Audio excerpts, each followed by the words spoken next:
12월 11일 목요일입니다.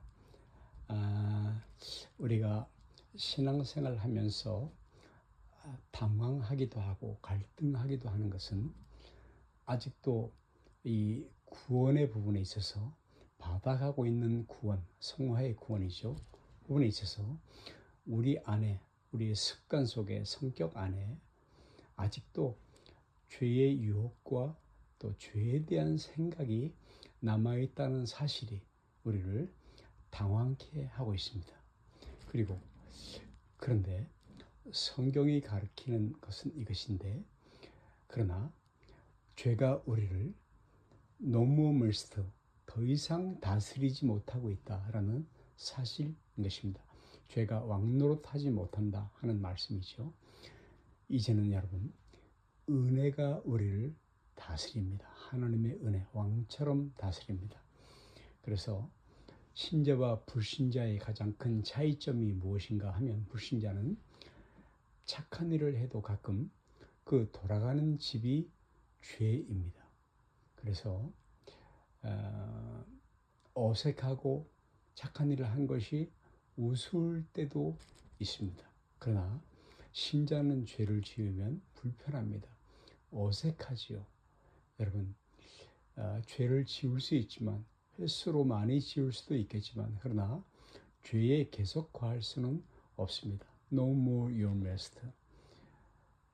죄를 지으면 뭔가 내 안에서 부딪히는 경험을 하게 되지요. 왜입니까? 그것은 이제 나를 인도하시고 또 내 안에 거하시는 그분께서 죄와 함께 거할 수 없는 분이기 때문이십니다. 신자들은 그러나 그럼에도 불구하고 왜 내 속에 아직도 죄에 대한 뿌리 또는 죄를 지을 가능성이 남아있느냐라고 고민하게 되죠. 반문을 하곤 합니다. 그러나 이것은 다른 문제입니다. 우리가 노력해야 하는 문제인 것이죠. 이제부터 우리가 고쳐야 하는 문제인 것입니다. 죄에 대하여 죽었다라는 말씀은 죄에 대한 감각 또는 생각 또는 죄에 대한 어떤 실패도 우리 안에 남아있지는 않다라는 이야기가 아니죠. 구원파의 논리와는 다른 것이고요. 네, 죄가 우리를 다스리지 않습니다. 그것은 이런 것이죠. 은혜가, 하나님의 은혜가 나를 왕처럼 통치한다는 것은 이제 이전에 죄를 이틀 지었으면 이제 하루 짓고, 또 반나절 1시간으로 짓고, 점점 그렇게 바뀌어져 가는 것입니다. 그러나 많은 신자들이 질문을 이렇게 하죠. 저는 나아진 것 같지 않습니다. 제 신앙은 도무지 발전하는 것처럼 보이지 않습니다. 그럴까요? 과연 그럴까요? 아닙니다. 발전하고 있습니다. 그리고 신앙적으로 발전한다 할 때는 여러분, 외적인 실천보다 속에 있는 원리, 마음으로부터 먼저 발전하고 있는 것입니다. 그리고 소원과 실천은 그러나 언제나 거리가 있는 법이죠. 신자들의 실천이 소원을 따라오지를 못합니다.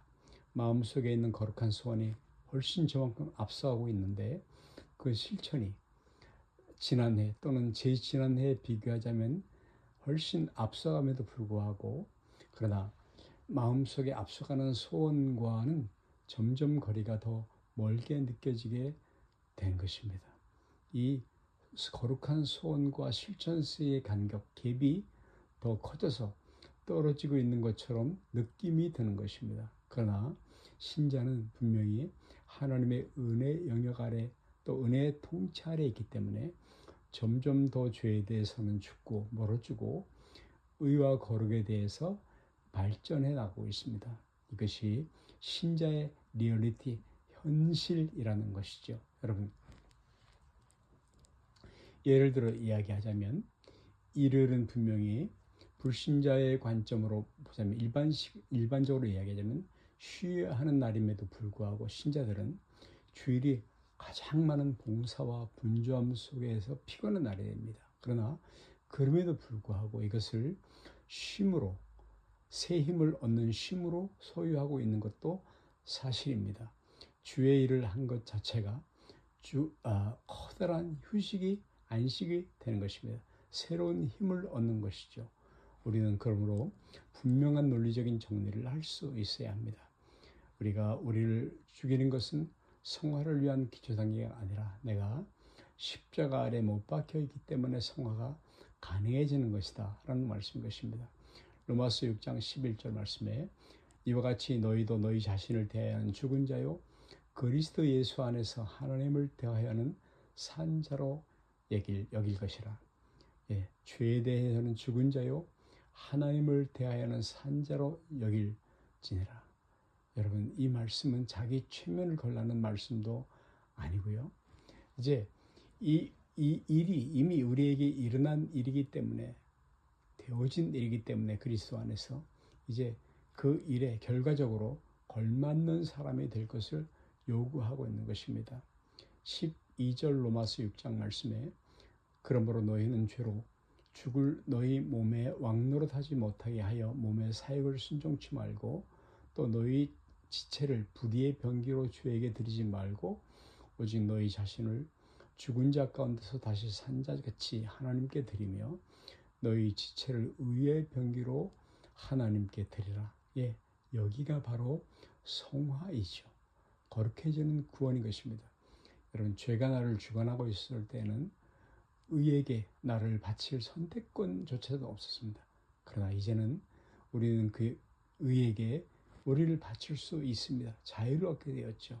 14절이 바로 그 이야기인데요.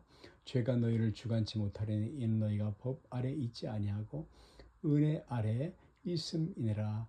아멘.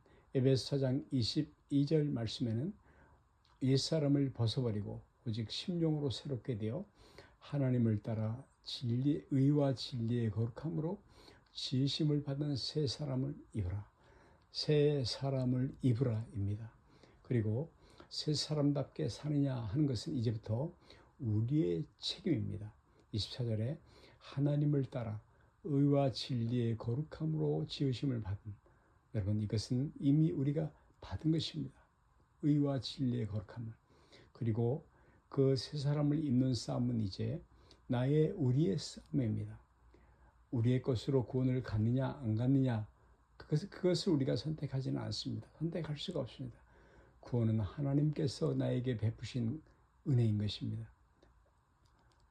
그래서 우리는 이제 의와 거룩으로 살 수 있게 되었고요.